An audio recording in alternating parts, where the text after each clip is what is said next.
Good morning! Happy Sunday! Medyo nabayagan since our last video. So, nag-decide ako, medyo it's time for a video. Medyo mayat-mat dito. Tanal Pastor Jimmy sa section ti scripture from Colossians chapter 2 verse 8 to 15. So, let's look at that today and then we'll look back at the lessons nga naadal tayo from this chapter of scripture. But before we read our text and discuss the text tayo, siguro pray tayo pa. Heavenly Father, we thank you for your word. We thank you that your word enlightens us, encourages us, and empowers us to do your will. In Jesus' name we pray. Amen. Okay, the text tayo, Colossians chapter 2, verse 8 to 15. Kuna na, see to it that no one takes you captive through hollow and deceptive philosophy, which depends on human tradition and the elemental spiritual forces of this world, rather than on Christ. For in Christ all the fullness of deity lives in bodily form, and in Christ you have been brought to fullness. He is the head over every power and authority. In him you were also circumcised with a circumcision not performed by human hands. Your whole self, ruled by the flesh, was put off when you were circumcised by Christ, having been buried with him in baptism, in which you were also raised with him through your faith in the working of God, who raised him from the dead. When you were dead in your sins and in the uncircumcision of your flesh, God made you alive with Christ. He forgave us all our sins, having canceled the charge of our legal indebtedness, which stood against us and condemned us. He has taken it away, nailing it to the cross. And having disarmed the powers and authorities, he made a public spectacle of them, triumphing over them by the cross. Okay, so lesson number 1 is a warning. Okay, no kataan tayo verse 8 ko na see to it that no one takes you captive through hollow and deceptive philosophy. Okay, gamin phrase nga see to it, Greek na day tablepo, kahit sa warning or be warned.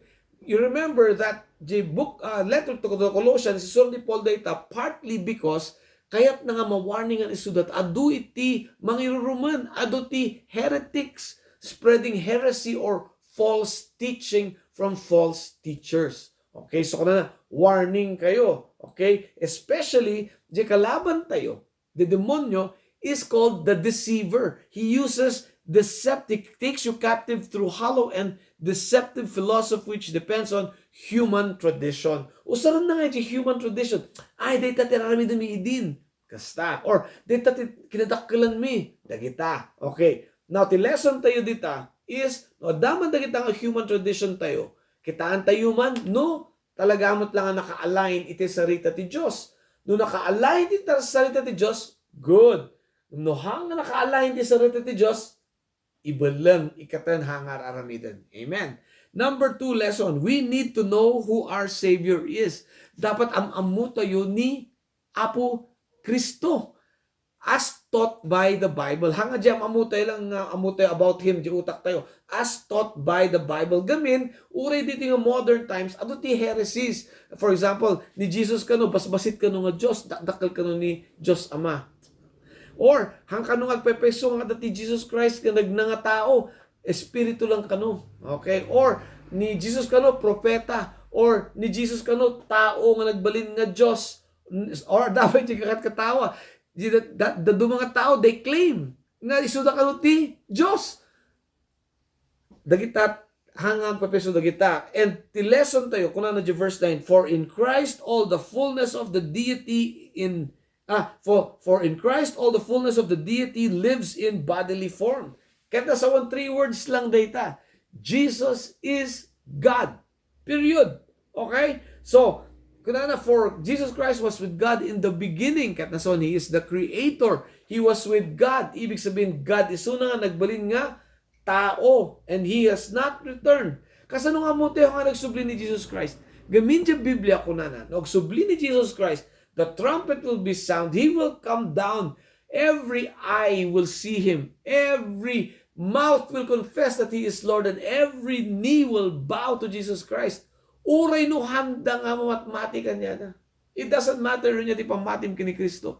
Nagsubli ni Kristo, every eye will see Him. We will all confess He is Lord. Amen? And we'll all bow the knee. Iso nga mo tayo kung pinagsubli. Tahan tayo pinakita. Amen? Don't forget, by the way, to memorize John 1:1. Diba? Panglaban tayo ti heresy about Jesus. In the beginning was the Word. The Word was with God. He was with God in the beginning. Okay. Kailangan memoryado tayo data. Lesson number 3. Verse 10. In Christ, you have been brought to fullness. Napintas nga di ESV version. Kunana, you have been filled with Him. Okay. So 3 words ba nan? Christ in us. Okay. Iso nga hantayon nga agmay maysa, hantayon tun nga orphan. Ta Christ is in us. That's why Christ will never leave you nor forsake you. Because Christ is in you. He will never leave you. Amen? Hallelujah. Verse 4. Circumcision not performed by human hands. Kamu yung gawin di pinagkugit. Intod ni Apo Diyos nga command kini Abraham dayta kang Israelites okay, for their covenant, as a symbol of their covenant, but also as a foreshadow of the greater circumcision, which is the circumcision of the heart. Okay, the physical circumcision, the kugit, ikatanda the part of the flesh. Ngum the spiritual circumcision, ti katanda kat the basol. Idinatay ni Jesus Christ the cross. Okay, inikat na ti aming nga basol, ti aming nga mananampalataya. Okay? Daytay tinarabid ni Jesus Christ. Okay? When isungod na kunana verse 13, when you were dead in your sins and in the uncircumcision of your heart, of your flesh, God made you alive with Christ. He forgave us all our sins. At dahil na forgive tayon, we are no longer dead in our transgressions. If you're no longer dead, what are you? You are alive again. You are born again. So nga born again tayo. And because we are born again, dapat tarabin tayo, agbautismo tayo. Baptism, lesson number 5. The definition of baptism. Baptism is an outward physical manifestation or a physical way to show the world the inward spiritual change that happened in our hearts. Na circumcision the hearts tayo. Now we are born again. Iso nga ipakita tayo tilubong nga born again tayo. It is a outward expression of an inward spiritual change. Amo yun, nagiti kulto, tiramidon da, agbaptism ka, tapno kasama ka di grupo da. Okay? So, nung makakita kayo ti grupo, bagadang agbaptismo ka, tapno kasama ka di grupo, tiramidon nyo, agtaray kayo. Okay? Agtaray kayo, ti paspas, kan adayo.